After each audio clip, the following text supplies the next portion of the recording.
according to Schofield, if we would read 2 Timothy with 2 Peter, Jude, and 2 and 3 John, that would help us. Well, yeah, I mean, has know anybody how watched Leo- the news? I mean, there's disease, there's earthquakes, Oh, there's yeah. 41 wars in the world. There's persecution. I mean, worse. That's why I get frustrated.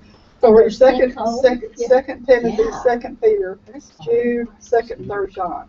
2nd and 3rd John. Yeah, it's Does anybody else feel that need, the urgency, like we should be Yes. out telling Yeah. everybody? Yeah. I feel like we're going to be persecuted. Not too far down the road.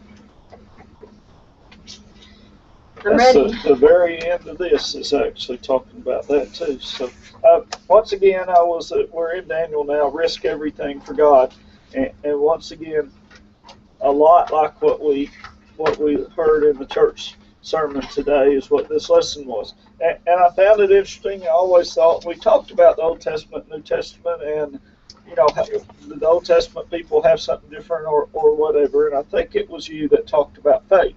And so when I after hearing Rick and studying Romans this morning, I thought, what is this? This is a lesson on how to live your faith. Before Paul wrote all that stuff about how you live your faith. And it's just, I mean, again, but that's exactly what this is a lesson about how do you live your faith regardless of what support you get from God, that you know. And that's what living your faith is having the faith to know God is going to do the right thing, whether it's your thing or not.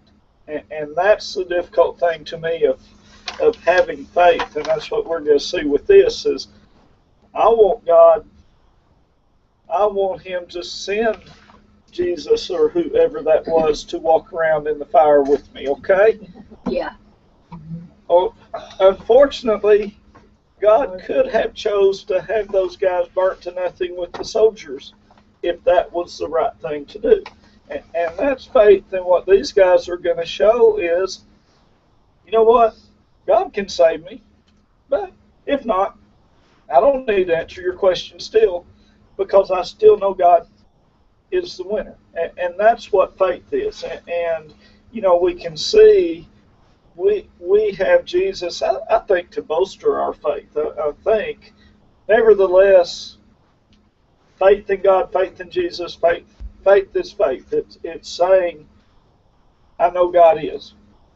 And that's what I still think if I want to describe what God does for me, I still go with God says I am.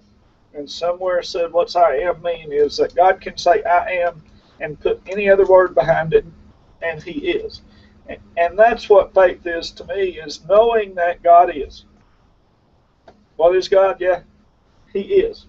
And I don't have to guess if he's going to, is what I do, is the outcome going to be God's outcome? Because my faith is I know that God is, and I know that God says I direct everything. So I know my outcome is always going to be the right outcome, just not always the one that I would have written or my choice to write.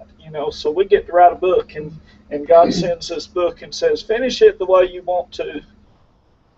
But often after he reads it, he says, nah, that's not the one we're going to go with. We'll still go with this one. So anyway, that's what I just found interesting, because I've never thought, if you looked at this in reading Romans and Paul's thing of faith, and then you go back to the Old Testament, and it's like these guys are living out their faith like they're trying to become like Jesus. And guess who else did that? Remember Abraham? Mm-hmm. And that's the key, isn't it?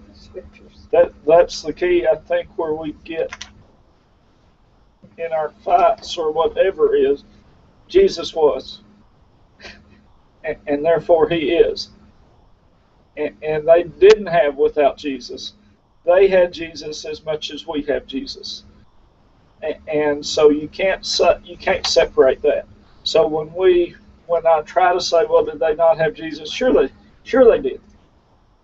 Not separable, but just remarkable the faith these guys show and what we hope to show. So as we go through, that's what I'm going to ask is we're going to read an example of how you live out your faith. And then we're going to see if we're capable of doing that. And I think especially where we're at right now. I mean, where we're at in the world. Can we live out our faith? Are we ready to truly live out? Are we ready to truly live out our faith? If someone comes and says, hey, you're going to have to blank to live, to get money, are we willing to make that stand and say, I know God, He says not to do that, I'm not doing it. Or are we going to separate things like we're very good at here in this day and age? That's what we'll see. So it occurs to me, we must all need this lesson really bad. We've gotten this 3 ways. We got it in the sermon, we got it in the Sunday school lesson, we got it when I just go tell you all that scripture. Is it? That's all. It is. It is. Well, I think that goes back, I mean, even Scripture says that God, when He's revealing dreams or the meaning of dreams, and like Joseph comes up and tells Pharaoh, well, God gave it to you twice because He means that He's going to do it. And you better pay We attention. got it 3 times this And morning. here is the lesson of the verse is risk everything for God. And it is just that. So this is Daniel 3 is what all this is out of. And as always, they skip quite a bit here and there and yonder. So the first part of Daniel 3 was about the dream that Nebuchadnezzar said, okay, some wise man needs to interpret my dream. Well, the wise men jumped on that. Just tell us the dream, we're ready to go. Oh, sorry, you also have to tell me my dream. Well, no one can do that. Finally, Nebuchadnezzar gets mad and says, fine, kill all the wise men, they're useless. Daniel goes and prays and comes back, and what's Daniel say? You're right, wise men are useless. And did you notice when he talked about the wise men, he included Daniel as one of the wise men. Yeah. That doesn't mean he included all the Jews. No. Just And that, Daniel had made a big deal. yeah. But still, what did Daniel say? Yeah, wise men are useless, but my God can give you the answer. And then gave him a pretty bad answer and got moved up for it. But it didn't make much difference because what was the gist that Nebuchadnezzar took out of it is he built him a statue. So that's where we're going to start here is King Nebuchadnezzar made a gold statue 90 feet high and 9 feet wide. He set it up on the plain of Dura in the province of Babylon. And then went on, and some guys got him to make the law that, well, wouldn't that be, I think of it like musical chairs or something. Anytime you hear the music, you've got to fall down and worship. I would have had fun if I was one of the big guys. Watch this. Don't they do that in That the guy's Muslim in- world? They hear that it's time to pray. Well, Oh, I don't know. Look at those guys in the mud pit. Five Play the music. Play the Hey, music. they do that. oh, this music was used in worship. What do it was a specific song. Is that what the experts say, or do y'all know, or was it just any music, or? What was emphasized in what I read was that this music was used in worship and how music can be used just to turn people into puppets. Yeah. And Well, and that's what I look at is basically making them puppets. That's what you do. So anyway, With so the conditions, you got Yeah. classical conditioning Yeah. going on there. some Chaldeans took this occasion to come forward and maliciously accuse the Jews. They said to King Nebuchadnezzar, "May the king live forever. You as king have issued a decree that everyone who hears the sound of the horn, flute, zither, lyre, harp, drum, and every kind of music must fall down and worship the gold statue. Whoever does not fall down and worship will be thrown into a furnace of blazing fire. There are some Jews you have appointed to manage the province of Babylon, Shadrach, Meshach, and Abednego. These men have ignored you, the king. They do not serve your gods or worship the gold statue you have set up." So didn't they just kind of dissed the king there by saying, you know, these are the guys that you appointed. It's your fault. It went right on over his head. He didn't care about that. He was more mad about the fact that they weren't obeying him. They obviously had an agenda. But yeah, they didn't really care about the king either. They Right. just wanted to get rid of the Jews. What I said here, and I think it's something when Nebuchadnezzar said to worship the gold statue, I said, and we have to be careful. People can be called to worship anything by anyone. Are we going to listen? We can be told by President Obama to worship the insurance companies who are our salvation for health care. We can be, so anyone with authority can call on us to worship something and tell us, and if you don't, you will Be penalized, yeah. Yeah, so that's what I think we really have to work, because, you know, these people worship this gold statue. Well, then most of these people didn't know God anyway, so what? I'm going to fall down. I'm going to fall down when it happens. No big deal. You know, I mean, you're not really worshiping a God here. All you got to do is fall down. Right. You know?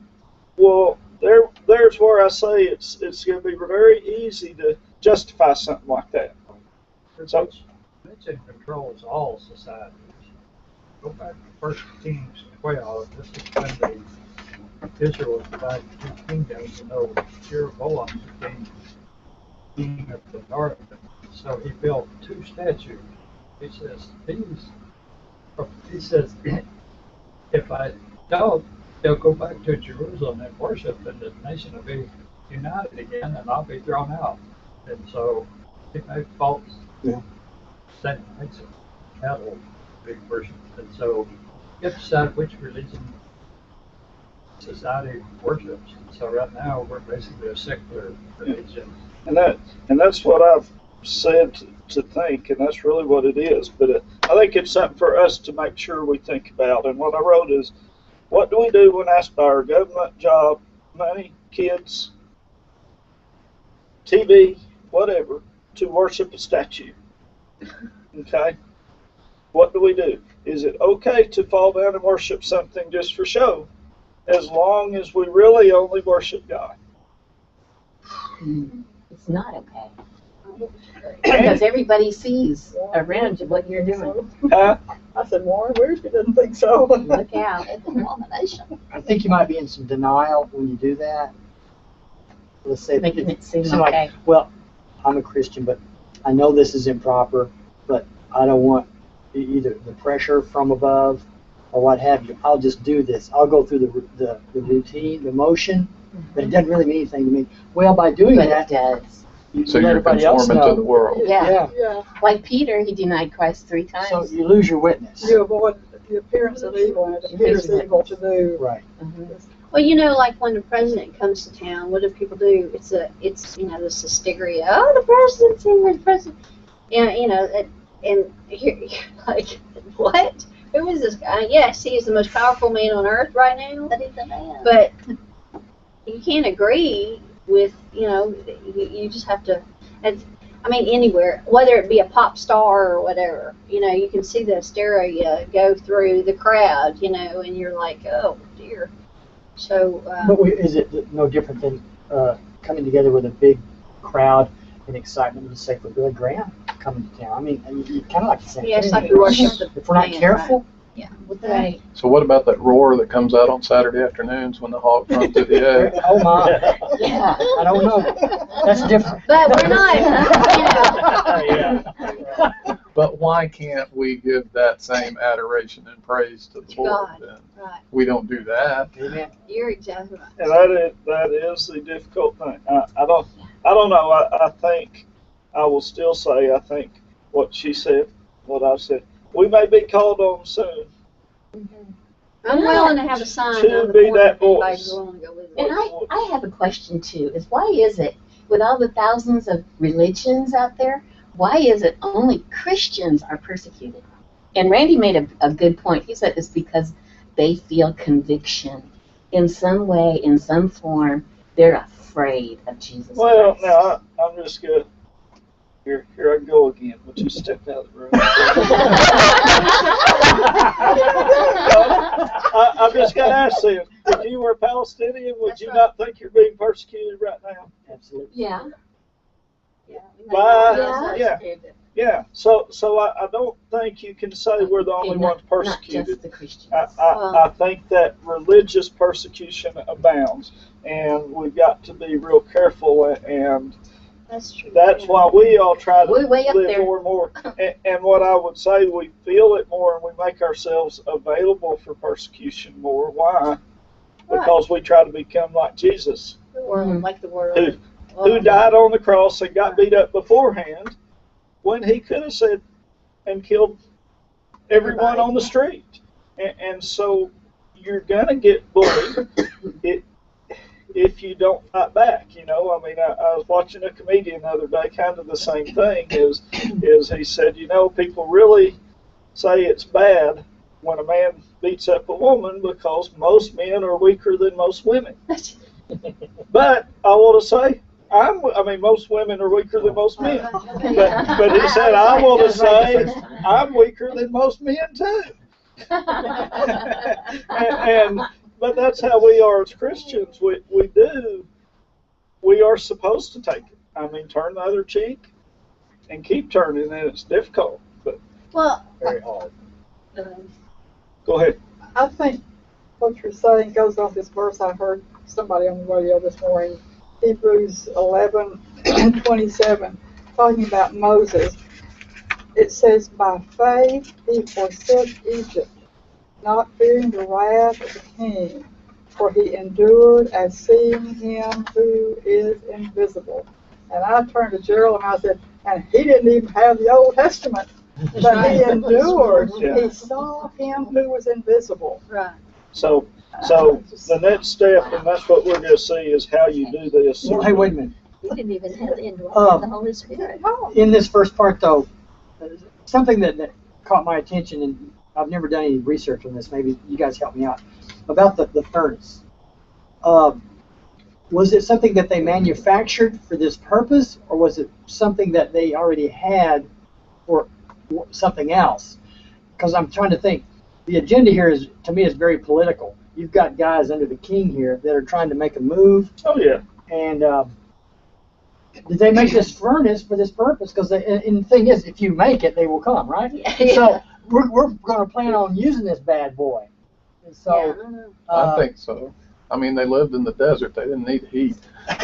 so you think they just made it for this But I reason? think that was, everybody knew exactly when he said this, we're going to throw you in the furnace. So they had it made used already. it before. Yeah, it wasn't just something that they built at this. I mean, it wasn't for there's- heating the palace. There's lots of different references. Isaiah 43:2 says, when you walk through the fire, you will not be burned, the flames will not set you ablaze. Well, that's pretty close to what this is talking about. I think the furnace was already there. I think it was just a method that they used, like the Roman Jews' crucifixion. They burned people. Yeah. I don't have any Yeah. way to prove that. I haven't looked it up. You know, I'm sorry for the details here, but how did they put you in there? They dropped you Well, in? they threw Yeah, you no, in. it's to the top. The They top? just walked up to the top and dropped Threw you you in. in. That's how the Now, the other That's what question to that, we think, well, it must have been a hole or something just tossed in there. Well, how'd they see in there? If it was so hot that That's what I the was soldiers died when they put them in there because the heat came out, then how did they look in there? What did they use? And all the Bible stories and the kids' things, back when they actually used to tell this story, it's too scary now, you can't tell it, it might give them nightmares. But it would show on ground level where they would throw them in there and you could actually Well, see, see those are people the walking pictures that around. I remember seeing as a Right. child. I thought, I don't know about that. You know, Well, how it could they- have been still. I mean, they made all kinds of They had things out of. windows. He just built a statue out of metal Yeah. and wood. So I mean, The soldiers died when they threw them in. they couldn't build it out of wood. So Yeah, I mean, there's no doubt they had furnaces because they had to melt enough gold to cover up the 9-foot statue. So yeah, that's true. anyway, That's a logical thing. this is what happened. So they bring these three. That's not logical. They bring these three to the king now. and this is the king starting out, but if you don't worship it, you will immediately be thrown into a furnace of blazing fire. And who is the God who can rescue you from my power? This is exactly what Rick talked about this morning, and this is confidence in my God. Shadrach, Meshach, and Abednego replied to the king, Nebuchadnezzar, we don't need to give you an answer to this question. If God we serve exists, which he does, and which he does. I hate to say the if, right? And so, Yeah. but that's what, when you look at it, is fact. Right. If God exists, then. And so there is always if then, okay? If the God we serve exists, then he can rescue us from the furnace of blazing fire, and he can rescue us from the power of you, the king. But even if he does not rescue us, if he exists, we want you as king to know that we will not serve your gods or worship the gold statue you set up. Why do you say if he exists? To confirm the king, yes, he exists, and whether I burn up there in there or not makes no difference to the fact of whether my God exists. See, the NIV doesn't say it that way. The NIV says, if we are thrown into the blazing furnace, the God we serve is able to deliver us. Yes, and when you go back and read, there's a lot about that if in there, but in all the different things, but it kind of was there. But again, that's where I love these things where they start explaining away a word in the Bible. Well, it didn't really mean, did he say if he exists? But again, They didn't care what the king thought. They You know, didn't That's care. the problem. I mean, that's what they were. and again, yeah. that's the thing. I'm a witness myself. Okay, could you have witnessed any more than these guys are witnessing right here? You could not. Okay, they're witnessing, saying, and what do they say? Okay, King, let me tell you this. I don't need to answer you, because if my God is who I'm telling you he is, which he is, he can save me if he wants. He can deliver me from you if he wants. And he can burn me up as he wants. Why? Because none of us have any influence on him. Right. None of us. So my God doesn't depend on you, Nebuchadnezzar. He doesn't depend on me. And I don't really need to explain him, because you can see what I believe in. And so was there going to be a bad witness here either way? No. I mean, what if they went in and instantly turned to ashes? You think Nebuchadnezzar would have been able to say, well, obviously their God didn't exist? Or would he have said, those people had absolutely no fear Right. of being thrown in that fire? We couldn't lose either way. Yeah, I mean, they set up a witness, Yeah, it's an open which is what we want to do. That's how you live out your faith, is you do the right thing, despite the possible consequences, and that's living out faith, and that's what Jesus did. We're becoming like Jesus. They tell us. So what Jesus do? Always the right thing, despite the possible consequences, and those consequences hung him up on the cross, didn't it? Yeah. But he didn't vary. He didn't change what he was supposed to do. I will say, what are we supposed to do? Become like Jesus. Well, he already was. So he never faltered from acting like Jesus because the consequences were going to be this, that, or the other. He always acted like Jesus. And that's living out your faith. And that's what these guys did. So, And Dr. Mark, the difficulty that sometimes I have with this is that I may pray for a miracle. In my opinion, it's going to be it needs to be a miracle, and then it doesn't happen, and the person dies, and they were expected to die, and so I have to remind myself a lot. Like, okay, I'm asking you, God, for a miracle here, but at the same time, if you choose not to do it, that's okay too. Right. And for me not to, and when the person does die, like, well, and that's something I think I'll say in my comments to myself. The opposite of what they could have done is this, okay? Watch God save me.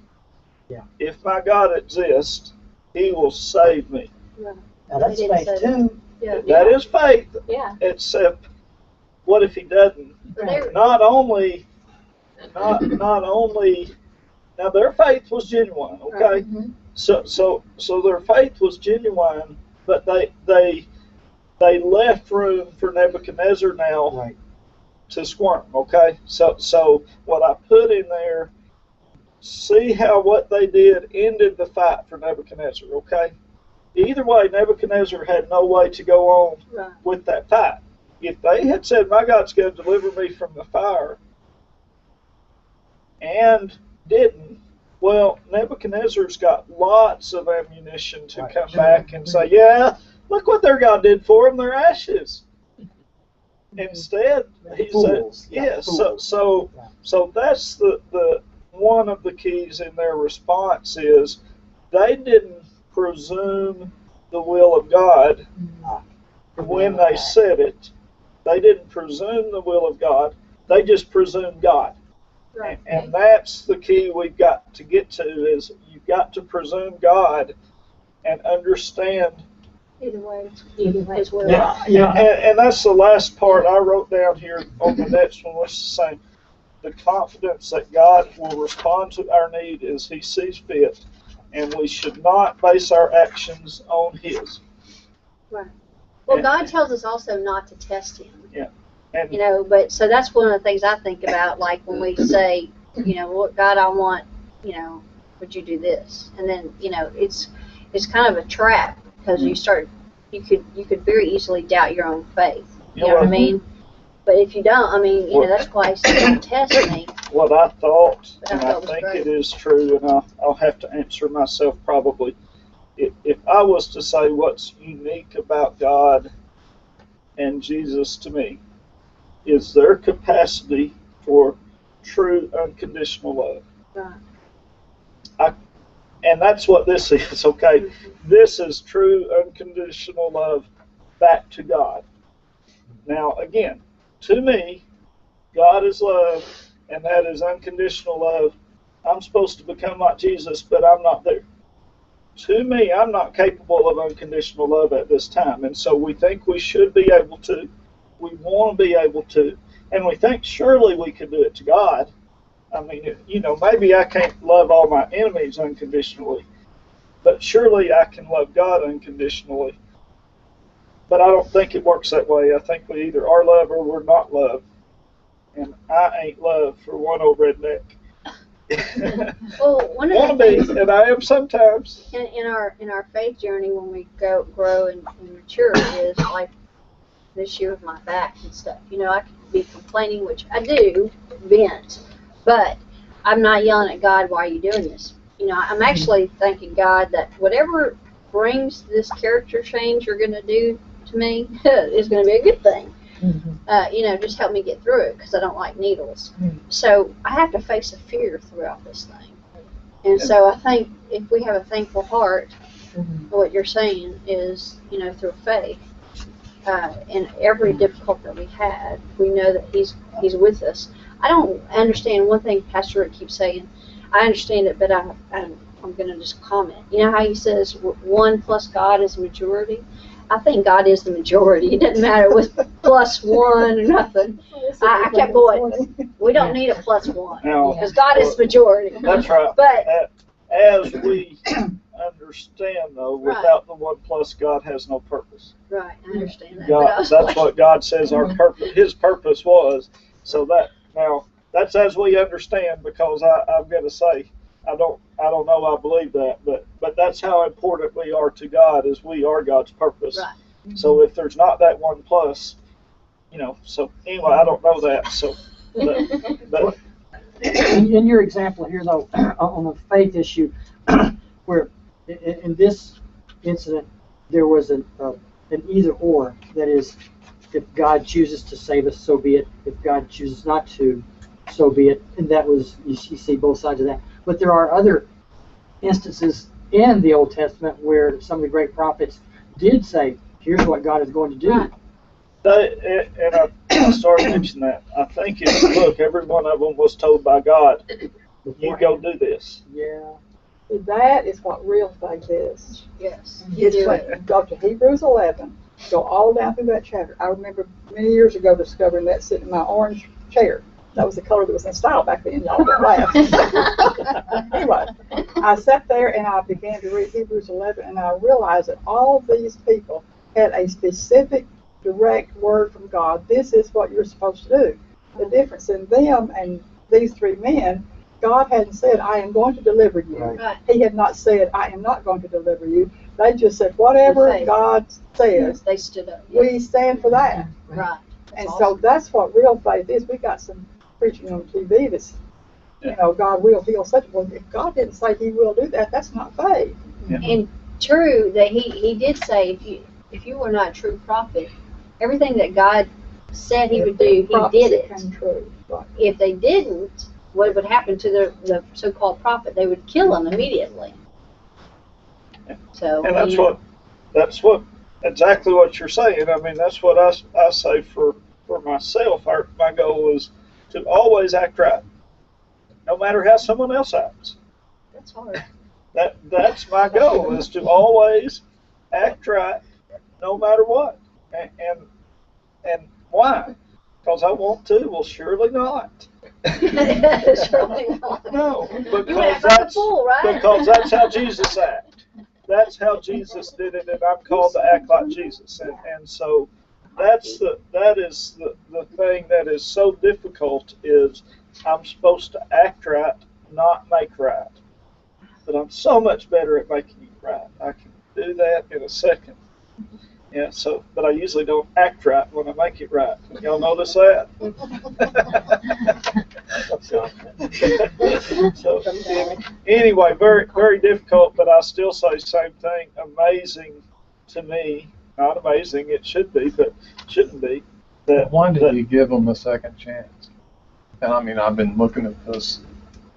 Was it just so Nebuchadnezzar could hear this proclamation from these three guys saying how awesome our God is, and that we're just not going to do it? I mean, you look back in chapter 2, and you mentioned it a while ago when he had the dream, and he wasn't going to tell them what it was. Yeah. And so he said, okay, just kill them all. You're just wanting more time. I'm not going to give you more time. Well, then Daniel goes to him and says, I need a couple of days.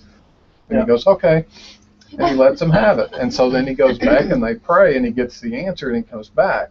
Well, the same thing here, he could have just said, okay, these guys didn't do it. Go throw them in there without ever giving them a chance for an explanation. But yet he brought them in front of them and said, okay, maybe y'all didn't hear this, got lost in the translation or something. So let me go through this again. Now then, and then they come up and they say they do this. So what was it strictly for Nebuchadnezzar's? Was he looking for something? Sure, yeah. I think he was partial. Or was it just God made him favorably disposed, as he is known to do, so they could actually make this, so that we can have this in the Bible? That was after, though, that whenever he said, test me, or Daniel and them said, don't, about what they were eating.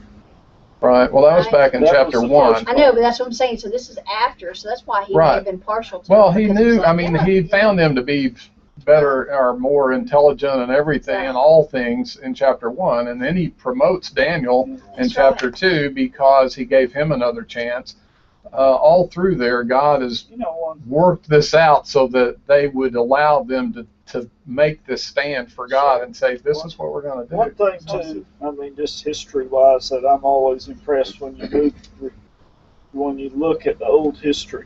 The kings back then weren't necessarily separated from everyone else like we think of kings now. Right. I mean, they were the leader in the battles, and so they did. It looked like, when I watched TV, I think maybe they knew more people than you would think.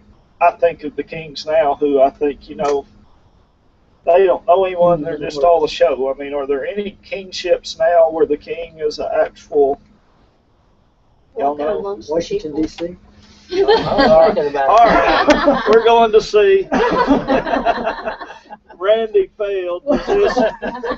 If I did read, the last section was resist all pressure to falter. Randy failed that one. So. All right, you got an F on that one. Before we go to the next section,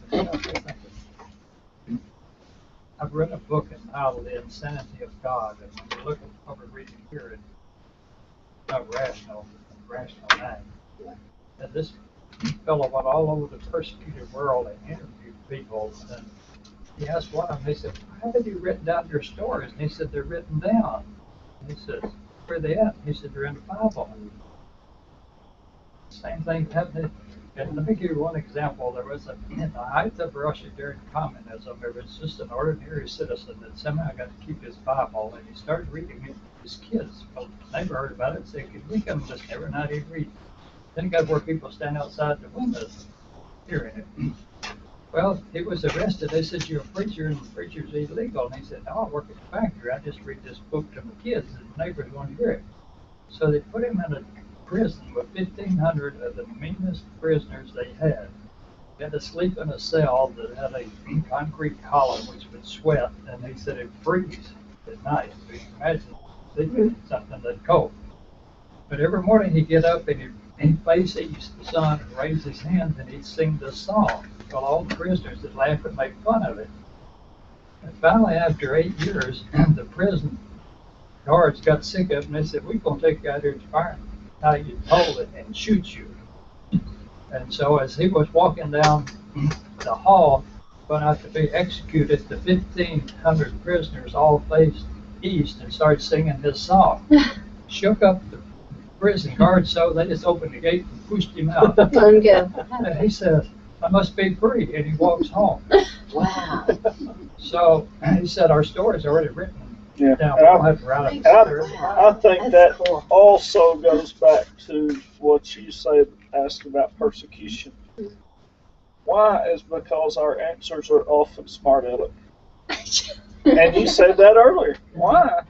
Because if we've got the faith we are supposed to have in God, we don't respect authority here. Right. Yeah. And it's just that simple. It's just that simple. Well, we respect authority, but not to do Not- anything that God said you don't do. Not as We better respect not authority. as the level of an absolute authoritarian wants us to, because that bypasses what God So much allows. worship. Well, like in the military, you respect the position. Right. Yeah. Not You necessarily the respect the person. office of the presidency, but you may not think Yeah, much of the so- person. Right. So, but the Bible, it does not. It is irrational, like you say, if you don't know God exists. I mean, I say the Old Testament has some really good stuff without God. If you took God out, the Old Testament has a lot of good knowledge in it of how to live in a society and be healthy and be safe. That's all good. But it's got a lot of stuff that if you took God out, you would throw it away pretty immediately, saying this is the craziest book ever possible to be. How did someone even come up with any of this stuff?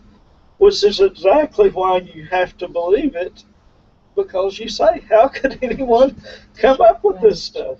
So And I have a point I want to make. All of us have experiences we've had in our lives. Like, for example, when your house burned down. Did it shake your faith, or did it make it stronger? and I think living, in a job where tragedy happens all the time, Yeah. I think that's what amazes me always is Christians never shake from that when it's all said and done. And- They just don't. Let's point out one thing too, because people call us hypocrites as far as Christians, but the point is in the Old Testament, God gave Moses the 10 Commandments, but the whole point about the 10 Commandments was that we were to live by them, but in all actuality, there's no way that we can actually do that. So that's what is, God tells us, you can't do it. You cannot do these 10 things, even though we are to live by them. But the whole point of the Old Testament is it's an arrow sign pointing to Christ in the New Testament. So when we fail just by the 10 Commandments, the only way we can be saved through salvation is through Jesus Christ. I think that's. I'm gonna say it to say the arrow sign doesn't stop. It says That's right. this way, This way. and that arrow is 20 commandments. from the start. Yeah, Even books the Old Testament 20? people. Yeah, well, 10 of them Even the Old Testament people were being conformed to the likeness of Jesus Christ. Even if you did not know Jesus Christ, even if you did not know He existed, you were still being conformed to the likeness of Jesus Christ. And so what we should tell people who say we're hypocrites is this. Right. But I'm not as much one as I was yesterday. Right. Because God is conforming me Right. to the likeness of Jesus Christ. And when I get there, guess what? And one of the things that always, because people go, oh, you can't even, go with the 10 Commandments. But Jesus said, when a man lusts after a woman in his own heart, he's already sinned even before the act. He's done it in his own mind. So that was something I point out to people. You don't actually have to physically go do something. If you have it in your mind and your heart, you've already done it. You're just, acting out on what you've already thought of. I remember an old Jerry Clower thing. He said, "You fixing to mess up. If something bothers you more than twice, you fixing to mess up." Well, I think that's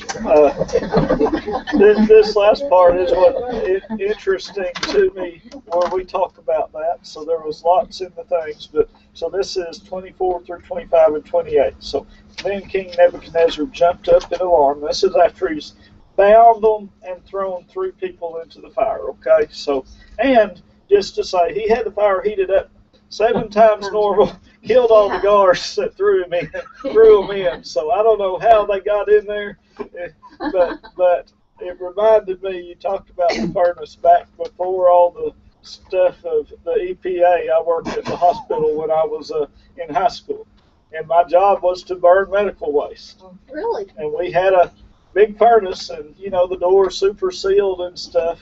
Well, you figured out pretty quick, if the door's hot on the outside, you really don't want to open that thing. Because it gets hot in there, and when you open the door, that heat comes out. But anyway, these guys obviously they hadn't practiced their furnace too much, so burn them up. So anyway, Who's got furnace duty today? yeah. No one ever seems to want it again.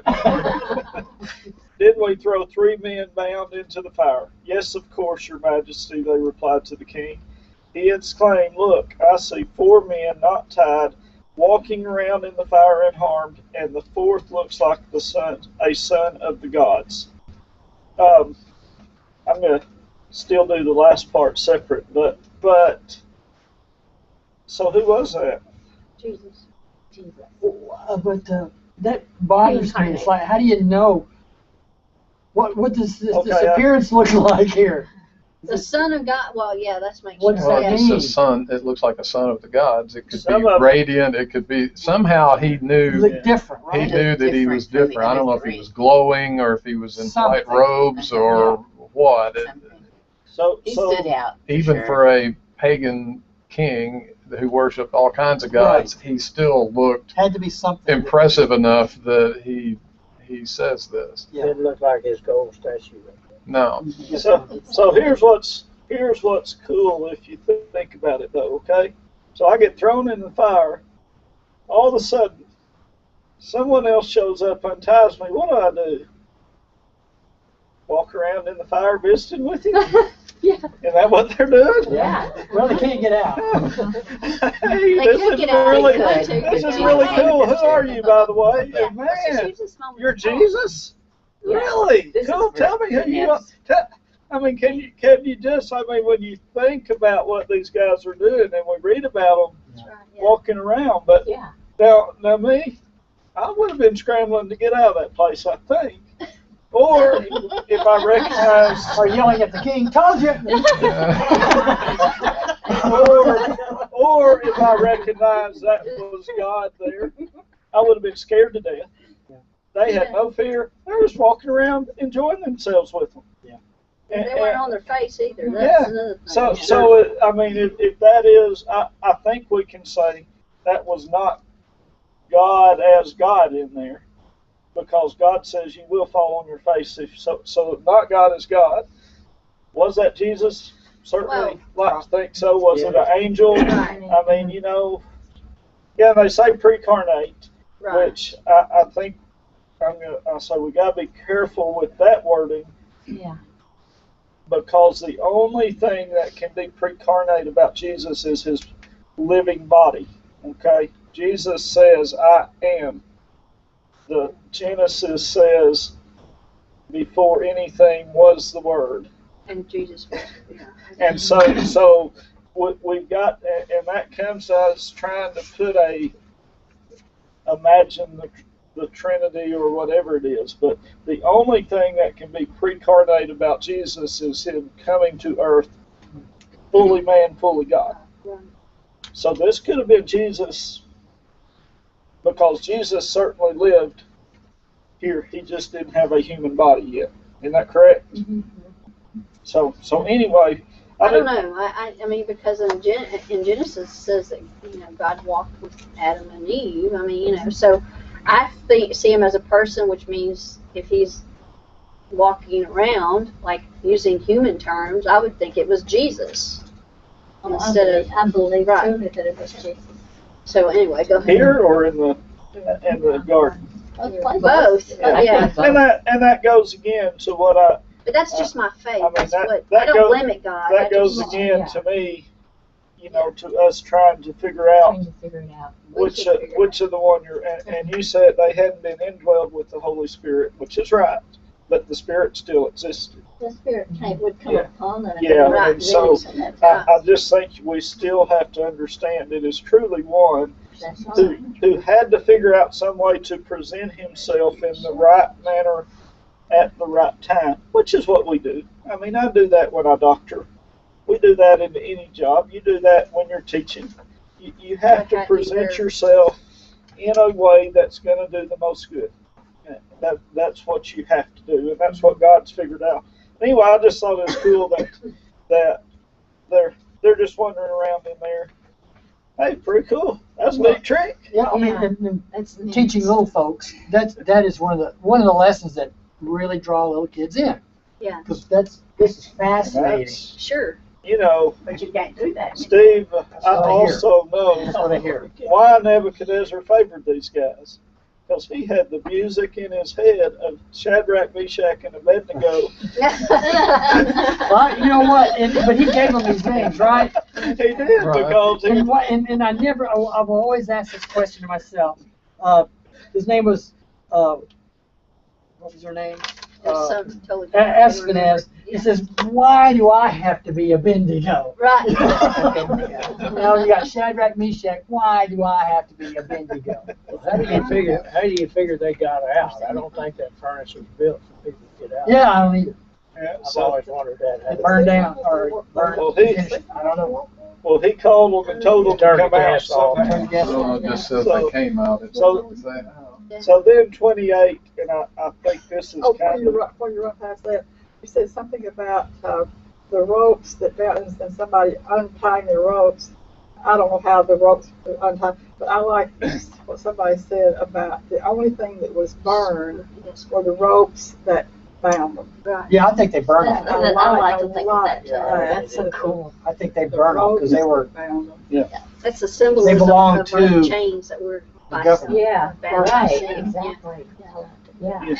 Ooh, that's you know, a good this one. is the other thing, this last verse, and it's a lot, but anyway, Nebuchadnezzar exclaimed this 28, praise to the God of Shadrach, Meshach, and Abednego. He sent his angel and rescued his servants who trusted in him. They violated the king's command and risked their lives rather than serve or worship any god except their own God. Now, why did he say their angel? Well, I will tell you why, because they have never seen a God that actually might show up and do something. These people have never seen a God that actually might show up and do something. I mean, can you imagine if he said, my goodness, their God actually got in the fire with them. I saw him. So he couldn't go that far.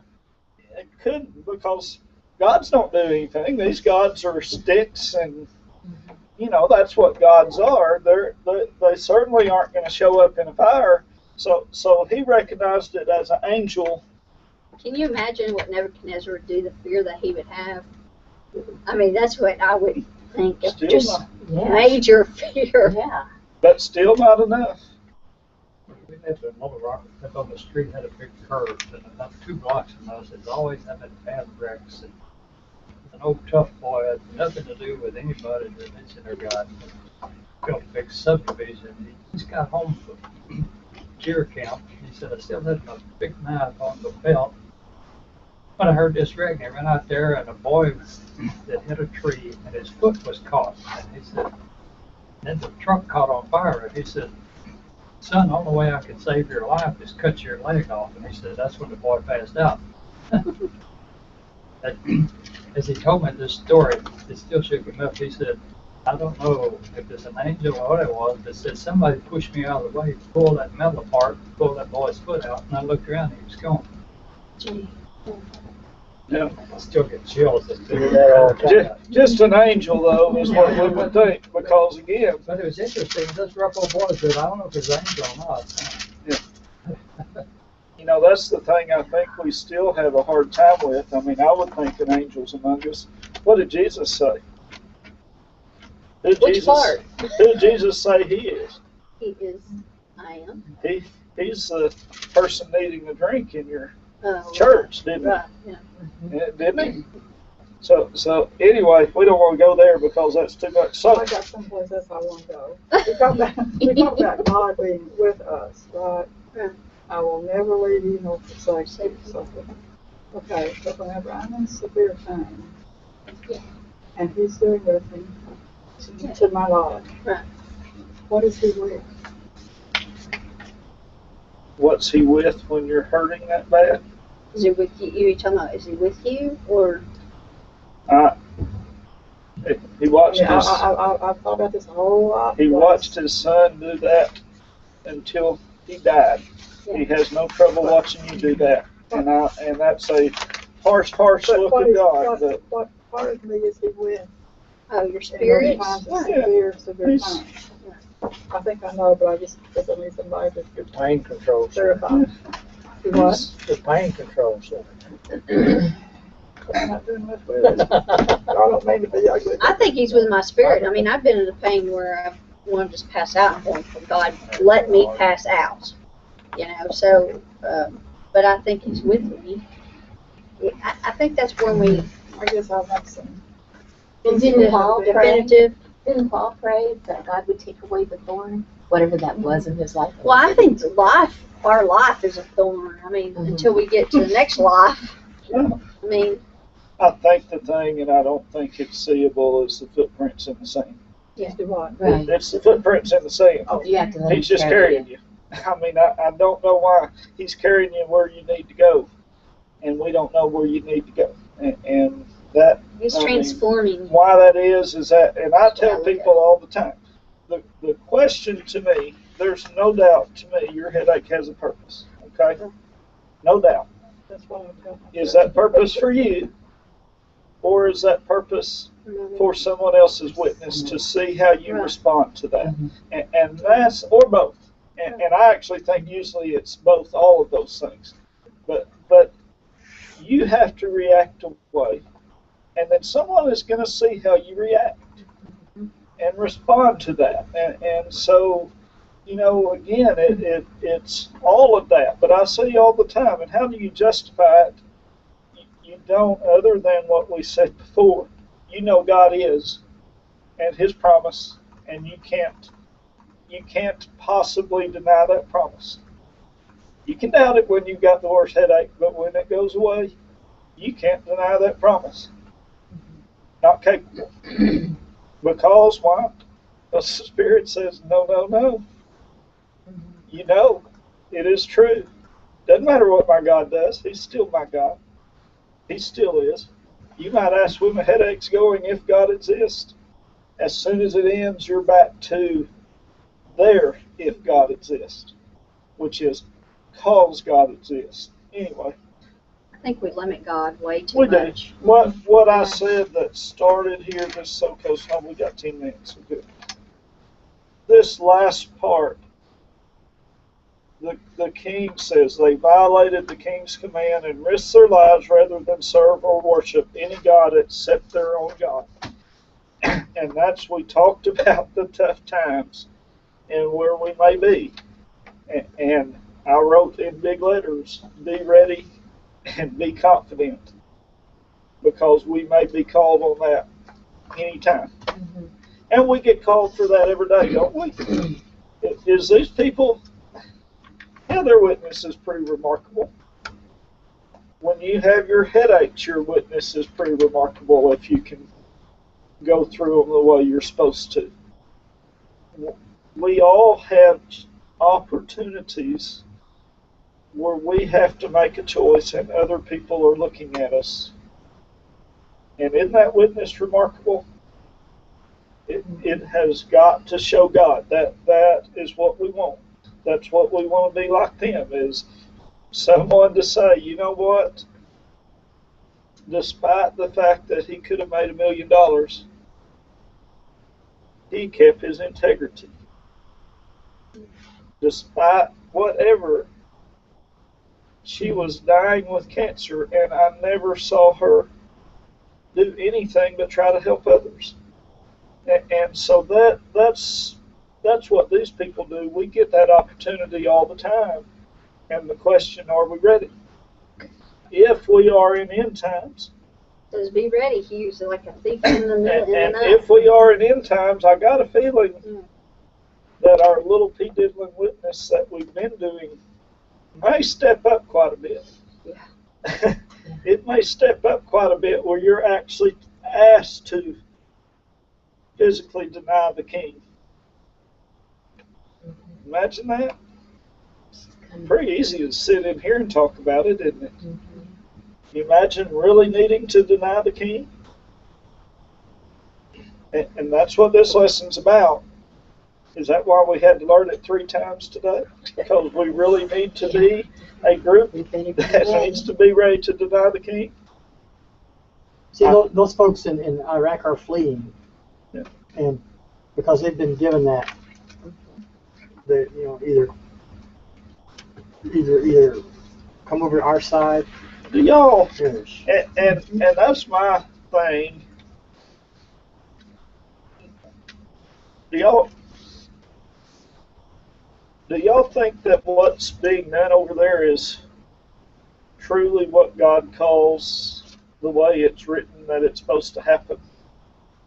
That they're supposed to, by war, take Israel back? And I believe what the Bible says is true, literally everything. And I believe that God didn't want this to happen. Satan is lurking like a lion. He wants to devour everybody. Well, so I think that's yes. I think it's prophecy. That's what I'm trying to Should we be over there? answer is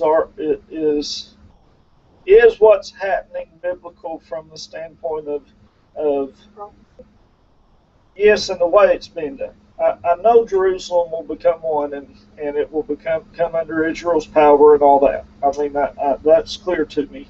What I falter on sometime is, are they supposed to do it the way it's being done right now? And that's what, and I just haven't read that prophecy. I'm just really asking, is that...